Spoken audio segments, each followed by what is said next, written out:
నిన్ను ఎవరైనా ఒక తిట్టారు అనుకోండి, వాళ్ళతో ఎవరైతే తిట్టారో, ఎవరైతే నిన్ను ద్వేషంగా చూస్తున్నారో వాళ్ళతో నువ్వు ప్రేమగా చూసి మాట్లాడగలవా?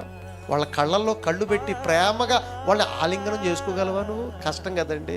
ఒక ఇంట్లో ఒక అత్త కోడలు గొడవ అయినప్పుడు, అత్త ఒక మాట అనుకోండి, తిట్టింది అనుకోండి, అప్పుడు కోడలుగా నువ్వేం చేయాలి? ఒక మాట అంటే కోడలు ఏం చేస్తుంది? 10 మాటలు అంటది. అవసరమైతే భర్తకు వస్తే లేనిపోని మాటలు చెబుతుంది. అవేమీ లేకుండా నిజంగా నీ అత్త నేను తిట్టింది కొట్టింది అనుకోండి, ఫోన్లే అత్తగారు మీరు నా అమ్మలా అంటోళ్ళు, మా అమ్మ నన్ను తిట్టలేదా, నన్ను కొట్టలేదా, మీరు ఎన్ని తిట్టినా మా అమ్మ తిట్టినట్టుందండి, మా అమ్మ కొట్టినట్టుందని వెళ్ళి కౌలించుకో, అయిపోయింది, క్లోజ్, చాప్టర్ క్లోజ్. ఇది ఎవరు చేయగలరు?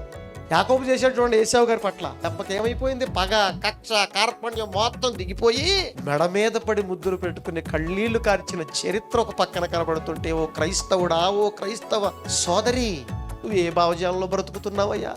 ప్రేమించడం చాలా కష్టం అయిపోయింది, సమాధాన పడటం చాలా కష్టం అయిపోయింది కదయ్యా నీకు.